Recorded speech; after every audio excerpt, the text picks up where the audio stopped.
Wherever you go, whatever you do, throw a little at it. Omax, Vest and Briefs. சேலத்தில் 3000 கோடி ரூபாய் மோசடியில் ஈடுபட்ட அறக்கட்டளை நிர்வாகம் மீது அமைச்சர் ராஜேந்திரன் நடவடிக்கை எடுக்காததால் அவருக்கு எதிராக அஜித் என்பவர் சுயேட்சையாக போட்டியிடப் போவதாக அறிவித்துள்ளார்.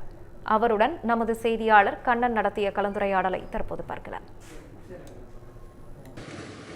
சேலம் அம்மாப்பேட்டையில் மதமாற்றும் கும்பலின் ஆசை வார்த்தைகளுக்கு மயங்கி, அதாவது குறிப்பாக சாப்பாடு தருகிறோம், பணம் பரிசு பொருட்களை தருகிறோம் என கூறி பல்வேறு வகையில் 3000 கோடி ரூபாய் வரை மோசடியில் ஈடுபட்ட விஜயபானு உட்பட 15 பேர் மீது போலீசார் வழக்கு பதிவு செய்த போதிலும் அதில் பாதிக்கப்பட்ட 7500க்கும் மேற்பட்ட மக்கள் தங்களிடம், அதாவது குறிப்பாக சேலம் வடக்கு தொகுதியில் போட்டியிடக்கூடிய அமைச்சர், சுற்றுலாத்துறை அமைச்சர் ராஜேந்திரன் மற்றும் சேலம் மாநகராட்சி மேயர் ஆகியோர் அந்த விழாவில் கலந்து கொண்டதால் தான் நாங்கள் இந்த நலத்திட்ட உதவிகளை பெற்றோம், அதனால் தான் நாங்கள் ஏமாற்றப்பட்டுள்ளோம், இது குறித்து நாங்கள் பலமுறை புகார் அளித்தும் எந்தவித நடவடிக்கையும் எடுக்கப்படவில்லை, எங்களுடைய இழந்த பணம் வரவில்லை, எனவே பொதுமக்களிடம் இந்த மோசடி குறித்து விழிப்புணர்வு ஏற்படுத்துவதற்காக வரும் சட்டசபை தேர்தலில் போட்டியிடப் போவதாக தெரிவித்துள்ளனர்.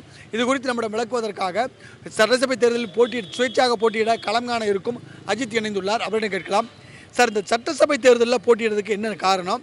நீங்கள் எப்படி மோசடிக்கு பணம் பறி கொடுத்தீங்க? எவ்வளோ பேர் பாதிக்கப்பட்டிருக்காங்க? சார், கிட்டத்தட்ட இது 2 வருஷமாக நடத்தினாங்க. 75,000 மக்கள், கிட்டத்தட்ட ஒரு 3000 கோடி மோசடி நடந்திருக்கு. இந்த மோசடி எப்படி ஆரம்பத்தில் அவங்க நடத்தினாங்கன்னா, விஜயபானு ஜெயபிரதாங்கிறவங்கள செந்தில் பாஸ்ங்கிறவர் சர்ச்சு ஃபாதராக இருக்கார். அவர் இங்கே கூட்டிகிட்டு வராங்க. கூட்டிகிட்டு அவர் என்கிட்டே எக்ஸ்பிளைன் பண்ணது. நான் அவர்கிட்ட மோசடி நடந்ததுக்கப்புறம் அவர்கிட்ட போய் டிஸ்கஸ் பண்ணேன். இதில் என்னன்னாங்க, இவர் தான் 1 லட்சம் கொடுத்து ஆரம்பிச்சிருக்கிறாங்க, எதில் இன்வெஸ்ட் பண்ணுறீங்க, எதில் உங்களுக்கு லாபம் வந்துச்சுன்னு சொல்லி நான் கேட்டேன். அதெல்லாம் எதுவுமே இல்லை, நாங்கள் கேட்டாங்க, நலத்திட்ட உதவி கொடுத்தாங்கன்னு சொல்லி நாங்கள் செஞ்சோம், பிடிச்சி அதுக்கப்புறம் எதுவுமே சொல்லலைன்னாங்க. நாங்கள் இடத்த வாடகை தான் விட்டோனாங்க. இடம் வாடகைக்கு விட்டவங்க செந்தில் பாஸ் தான் விட்டார். அவரோட ஆதாரில் என்ன அட்ரஸ் இருக்கோ அதே அட்ரஸ் தான் விஜயபானுக்கிட்ட இருக்குது. அப்படிங்கும்போது வாடகைக்கு விட்றவங்க உங்களோட அட்ரஸ், அதாவது வாடகை நம்ம விட்றோன்னா அவங்களுக்கு வாடகைக்கு வரவங்களுக்கு நம்மளோட அட்ரஸ் எப்படி நம்ம கொடுப்போம்னு சொல்லி நான் கேட்டேன். அதுக்கு சரியான பதில் அவர் கொடுக்க கிடையாது. கிட்டத்தட்ட இவர் எப்படி எக்ஸ்பிளைன் பண்ணியிருக்கிறாருன்னா, எல்லா மக்கள்கிட்டையும் சர்ச்சில் கடவுள் பேரை சொல்லி ஏமாற்றிட்டாங்க, மதமாற்றம் பண்ணிட்டாங்க. மதமாற்றம் பண்ணி கடவுளோட பேரை சொல்லி, அதாவது விதவை பெண்கள், கணவன், அதாவது வீட்டில் ஆதரவற்ற முதியோர், அவங்களுக்கெல்லாம் சாப்பாடு கொடுக்குறது, நம்ம பரிசு பொருள் மாதிரி எதாவது கொடுக்குறது, 5000 போட்டால் 10,000 கிடைக்குங்கிறது, 7 மாதத்தில் 1 லட்சம் போட்டால் 2 லட்சம் கொடுக்கணும், ஆசை வார்த்தைகள்லாம் கூறி அதுக்கப்புறம் இதை தலைமை தாங்கி வைக்கிறதுக்காக செந்தில் பாஸ் ஐயா என்ன பண்ணுறாரு, மினிஸ்டர் ராஜேந்திர ஐயா கூட்டிகிட்டு இதை விபிஜே கோல்டுன்னு சொல்லி நகத்திட்ட உதவிங்கிற மாதிரி கொண்டு அவரும் திறந்து வச்சார். அதுக்கப்புறம் நலத்திட்ட உதவின்னு சொல்லி சேலம் சென்ட்ரலில் இருக்கிற தொங்கும் பூங்கால மேயர் ராமச்சந்திரன் ஐயா நலத்திட்ட உதவியெல்லாம் அவங்க கொடுத்தாங்க. அந்த நலத்திட்ட உதவியெல்லாம் கொடுக்கறத பார்த்துட்டு, போர்டை பார்த்துட்டு, ஒரு ஆளுங்கட்சி மினிஸ்டராக இருக்கிறாங்க, ஆளுங்கட்சி மேயராக இருக்காங்க, ஆளுங்கட்சி கவுன்சிலர் வந்திருக்காங்க, மாநகராட்சி தலைவர் வந்திருக்காரான்னு சொல்லி எல்லா மக்களும் நம்பிக்கையெல்லாம் மீதி எல்லாம் பணத்தை மீறி இடத்த விற்று காடை விற்று எல்லாமே போட்டு 1 மடங்கு 2 மடங்காக கொடுக்குறாங்கன்னு சொல்லி ஏமாந்து அரசியல்வாதிகளை நம்பி ஏமாந்துட்டாங்க. இதனால் நான் முத போய், நீங்கள் ஒரு ஆளுங்கட்சி அரசியல்வாதியாக இருக்கீங்க, உங்களை நீங்கள் திறந்து வச்சனால தான் எல்லா மக்களும் போட்டாங்க, நீங்கள் மக்களுக்கு ஏதோ ஒன்று பண்ணலாமில்லன்னு சொல்லி கேட்டதுக்கு நாங்கள் நலத்திட்ட உதவி கொடுக்குறோன்னாங்க, அதனால் போனால் எங்களுக்கு தெரியாது, கேஸை கொடுன்ட்டாங்க.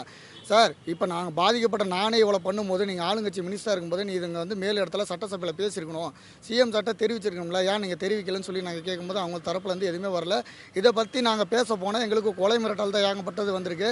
இப்போ வடக்கு தொகுதியில் இது நடந்திருக்கனால வடக்கு தொகுதி மக்கள் கிட்டத்தட்ட ஒரு 100 ஓட்டு இருக்குன்னா கிட்டத்தட்ட ஒரு 75 ஓட்டு பக்கம் இதில் இருக்குது. ஏன்னா பாதிக்கப்பட்ட மக்கள் இருக்காங்க, பொது வெளியில் புருஷனுக்கு தெரியாமல் போட்டிருக்காங்க, வீட்டுக்கு யாருக்கும் தெரியாமல் போட்டிருக்காங்க, வெளியில் வர பயப்படுறாங்க. இப்போ நம்ம தனிப்பட்ட முறையில் எலெக்ஷனில் ஜெயிக்கணும்னு சொல்லிலாம் நம்ம நிற்கல, இது ஒரு விழிப்புணர்வுக்காக நிற்கிறோம். இந்த மாதிரி எந்த ஒரு அரசியல் கட்சி தலைவராகட்டும், மேயர் ஆகட்டும், யார் இந்த மாதிரி நலத்திட்ட உதவி நம்ம தராங்க, திறந்து வைக்கிறாங்கன்னு சொல்லி பண மோசடியில் ஈடுபடுற கும்பல்கிட்ட போய் மாட்டிக்காதீங்க அப்படின்னு சொல்லி தான் நம்ம இந்த அரசியல் களங்காண போகிறோம். அதாவது இவருடைய கோரிக்கையை சட்டசபையில் பேச வேண்டும், முதல்வரின் கவனத்துக்கு எடுத்துச் செல்ல வேண்டும் என அமைச்சர் ராஜேந்திரனிடம் பலமுறை வலியுறுத்தியும் அவர் எந்தவித நடவடிக்கையும் எடுக்காததால் பணத்தை பறிகொடுத்தவர்கள், மதம் என்ற போர்வையிலும் கட்சி என்ற போர்வையிலும் பணத்தை பறிகொடுத்தவர்கள் தற்போது தங்களுக்காண்டி விழிப்புணர்வு ஏற்படுத்தும் வகையிலும், மேலும் இதுபோன்ற சம்பவங்கள் நடக்காமல் இருக்க வகையிலும் சுயேட்சையாக வேட்பாளரை களமிறக்க திட்டமிட்டுள்ளனர். இவர் களமிறங்குவது ஆளும் கட்சிக்கு பெரும் சேதத்தை ஏற்படுத்தும் என்பதால் தற்போது பலதரப்பட்ட தரப்பினரும் அவரிடம் பேச்சுவார்த்தை நடத்தி வருகின்றனர். எனவே அவர் சுயேட்சையாக களம் காண்பாரா, மக்களின் ஆதரவு அவருக்கு எப்படி இருக்கும் என்பதை பொறுத்திருந்து பார்ப்போம். தமிழ் ஜனம் செய்திகளுக்காக ஒளிப்பதிவாளர் சுமருடன் சேலம் செய்தியாளர் எஸ்கே கண்ணன்.